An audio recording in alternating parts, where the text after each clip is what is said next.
Hello everyone, this is Austin from Raw Bliss.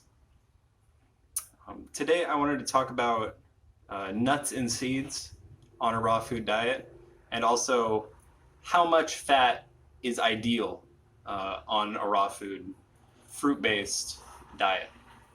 Okay, I want to distinguish that because a raw food diet could also be like a carnivore diet, for some people. Crazy the world we live in, right?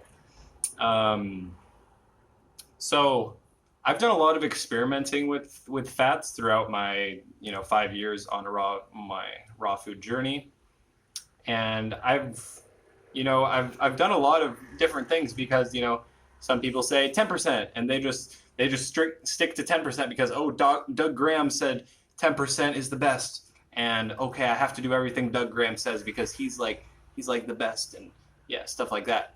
No, not me. That's not my approach. Okay, I'm very skeptical, which I think is very healthy. I think we should all be very skeptical of things we learn on the internet or things we learn from quote gurus, because we just don't know until we experience it ourselves. And that's why I encourage everybody else to do, especially even just taking something I say, take it with a grain of salt and experiment with yourself. Some people go through their whole life and they never experiment with anything. They're just like, oh, this is the way we've done it, and it's tradition, and this is the way my ancestors ate, and so I shall eat like this. I mean, I guess if you want to do that, it's more power to you. But to me, the human experience is more than that. Like, there's so much to experience in this lifetime, and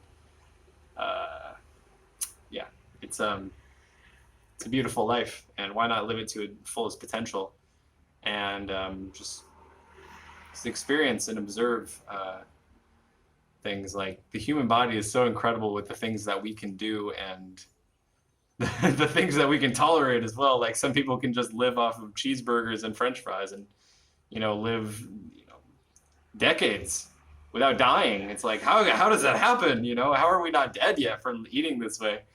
And just so stuck up with this lymphatic waste, and it's incredible. So anyways, I've done like very strict 100% fruit, not even any greens which have fats, and no avocados.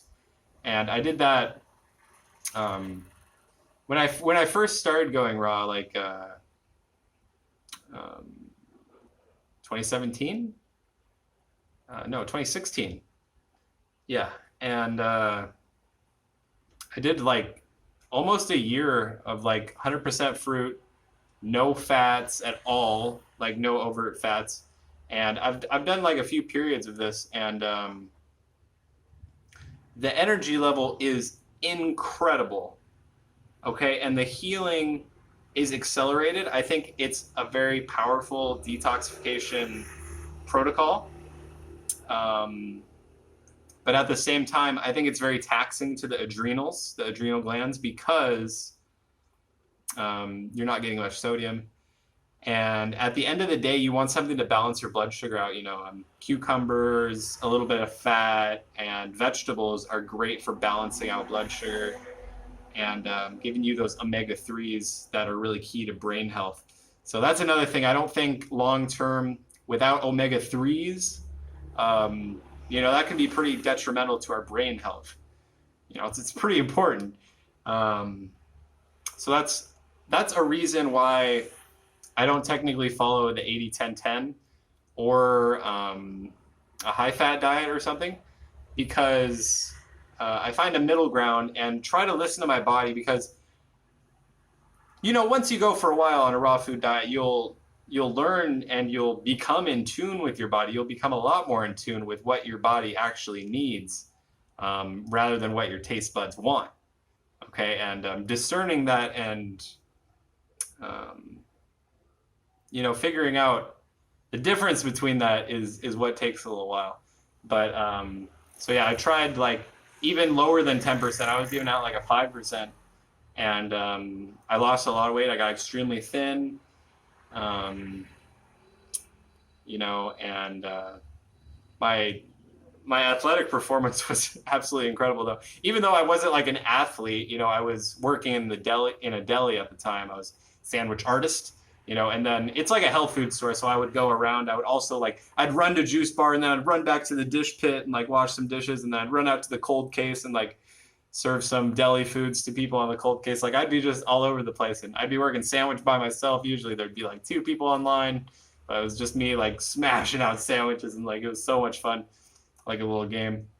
I would do the same thing on a juice fast, but on a juice fast I'd be whoo, crazy, through the moon, energy. But yeah, it's I definitely think that the 5%, I don't think it's sustainable long term at all. Even the 10%, I think if you can do half an avocado a day, I think that's great. I'm not someone who can eat I have a pretty addictive personality. If I have an avocado, I'm eating a whole freaking avocado, man. I'm not eating half an avocado unless I cut some off and I give some to half a person and then I run away or something, because I want that whole avocado. It's so good. So if you eat a whole avocado, that's above 10%. Oh my God, Doug Graham, he's crying, he's rolling. So yeah, I definitely feel better with a moderate amount of fats. I say around 15 to 20% overall is my intake of fats. Okay. You got to keep in mind, avocado is 80% fat. It's a lot of fat. It's up there with oils and nuts. Okay, coconut jelly. Coconut jelly is probably my favorite form of getting my fats in. Besides greens, of course, I implement greens every day. Nearly every day now. I've been really good at doing it every day. But and you can get 10% fats just from greens without adding any avocado or any outside fat source. So you can do just greens. But the coconut jelly is amazing. A lot of people think coconut is very high in fat, which it is if it's the mature, old, brown coconut. That one's very high in fat. But what happens is when it's very young, it's mostly carbohydrates. And then as it ages, the carbohydrates turn into fat. So you can get, if you get the young, fresh coconut, it's still, sweet, kind of. So it's mostly carbohydrates. And the jelly coconut is actually only 8 grams out of 100 grams is fat. So it's amazing. Even if you're on 80-10-10, you can swap out your avocado. You can do coconut jelly. It's really good. Those young Thai coconuts, those are what I would call a medium maturity coconut, They might be 10 to 15% fat. So yeah, nuts and seeds. Let's talk about nuts and seeds. I don't have a lot of experience with nuts, in particular, besides coconut, of course, the best nut, the king of the nuts.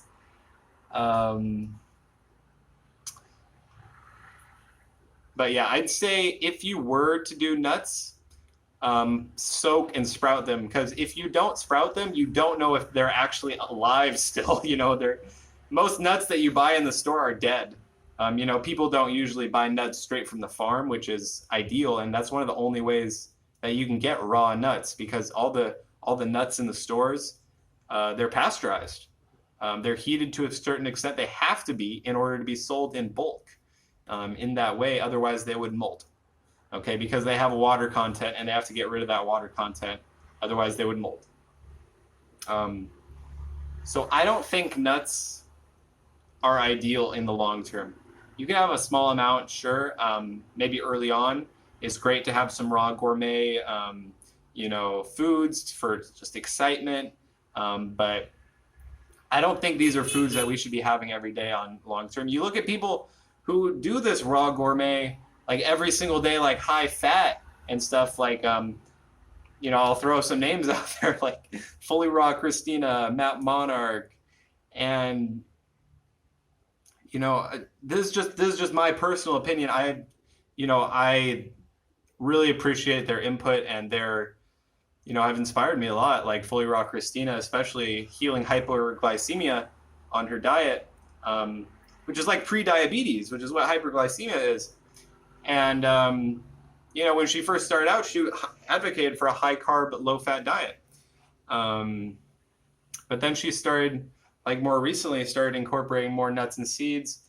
And like, it's interesting because she healed her hyperglycemia, but mastering diabetes, like the guy, Mindful Diabetic Robbie, I think his name is, he was talking to her like in an interview about how high carb, low fat was how he healed his his diabetes. You can't have high fats because it causes insulin resistance, and the insulin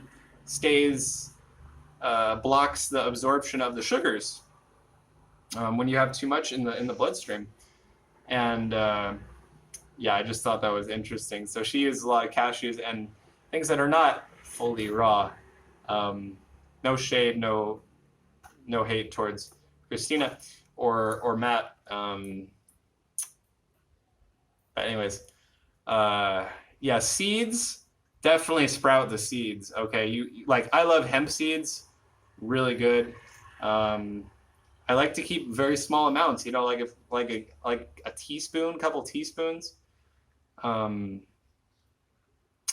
And chia seeds, which I sprout. You can't really sprout hemp seeds for obvious reasons, legal reasons, of course. But chia seeds are amazing to sprout.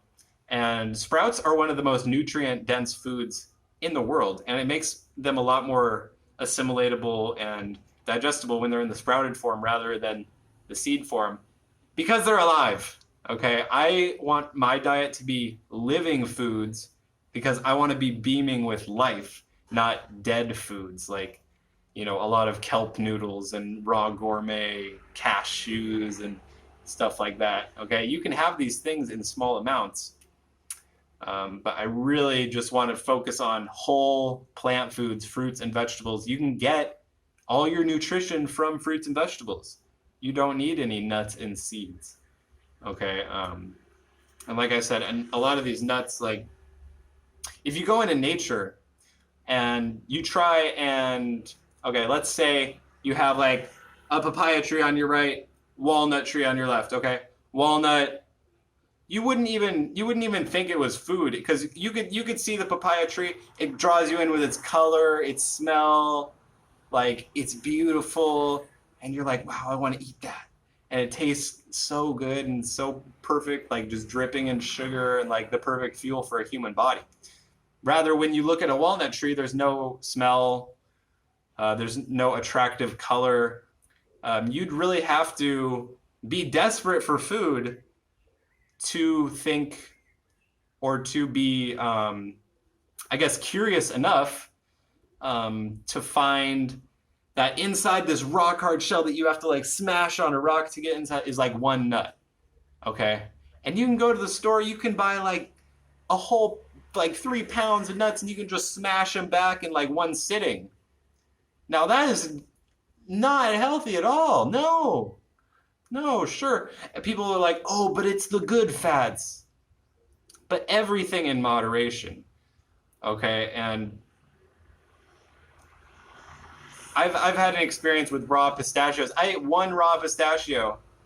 Like my friend from Iran brought them. We were in India, and I had one raw pistachio, and like my throat closed up. So much inflammation, and I just got dehydrated, and I got a headache. I was like, what the heck? What just happened? So if you're gonna eat nuts and seeds, soak and sprout them. Keep them in small amounts. And like I said, like around 15 to 20% of my calories overall. That's like throughout the year. That's not just like every single day, because some days I might go high carb with no fats at all, and some days I might go hard on like the durian or something. And durian is like 18% fat as well. So it's actually technically a sweet fruit because it's mostly carbohydrates. And it's not considered overt fat, so you can actually have that on an 80-10-10 diet. But yeah, sometimes I'll definitely go harder on the durian, which I have been doing this past week. And yeah, today I'm like taking a break from the durian because like I definitely feel like the density, like it's a heavier food. for sure. And when you experience the lightness that living on primarily juicy, sweet fruits gives you, that's just nothing beats it. You know what I mean? Like it's an amazing feeling. And I notice when my fats get higher than 20%, even when I have like too much durian, like durian is one of the least heavy fats, I'd say, like up there with coconut jelly. Like I could have durian every day and not feel like bogged down. You know, avocado is super heavy compared to durian coconut. So just keep that in mind as well. But I like to stay around 15 to 20%. Sometimes I'll go 10%. Sometimes I'll go like 25%, you know, eating a lot of durian or something. But yeah, I usually don't ever do more than one avocado in a day. Like one avocado is a lot, and here they can get pretty big too. Sometimes you'll get like watery avocados, and I wonder, I'm like, are those lower in fat? Like, how could you actually test that? You know, and sometimes you'll get very dense, like dry, like eggy, sulfury avocados, and it's like, you know, it seems like this is more fatty, you know, but who knows how to test that. Anyways, I think that pretty much covers it. Yeah, if you're gonna have your nuts and seeds, soak and sprout them. Keep them very small amount, like a handful or less per day, and that's if you're not having avocado and coconut meat and durian and stuff like that. But really try and have the base of your calories be living foods, fruits and vegetables, okay? We shouldn't be going to these nuts and seeds. These are secondary foods at best, okay? Primarily, frugivores don't go to these foods unless the fruit is scarce, okay? It just makes it makes a lot of sense. They can be great if you want to put on weight. If you want to put on weight, you know, you can do that. And but also the excess protein can be hard on the kidneys. So keep that in mind as well. And just go based on how you feel. Like people go so hard on the cashew cheeses and the just like the raw gourmet every day and raw gourmet every day. But just keep in mind that you want the base of your diet on a fruit-based diet to be fruit. You know what I mean? Like as a raw foodist, this is really important. I've just seen a lot of people go down like a toxic path and like you know, a lot of weight fluctuations and just not consistently doing it because of this high fat, low carb thing. People are afraid of sugar. People are afraid of eating like juicy, sugary fruits, which is absolutely ridiculous. People are afraid of dates. And yeah, I think that's really when people run into problems in the long term. So yeah, I hope you guys enjoyed this video. Please give it a thumbs up if you did. Subscribe for more. And comment down below your thoughts on fats, nuts and seeds. What kind of fats do you like the best? And remember, you can still get like significant amount of fats from greens, especially if you do like green juices. There's a lot packed in there. Just make sure you're getting those omega-3s in. And if you have avocado, balance it out with some hemp seeds, some greens to make sure the omega-3 to 6 ratio is good. Because the too much avocado without, you know, getting enough of the omega-3s can put you on the, you know, not so good side. Because omega-6, yeah, gotta have a balance. Anyways, thank you guys so much for watching. Hope you enjoyed, and I'll see you in the next one. Peace and love.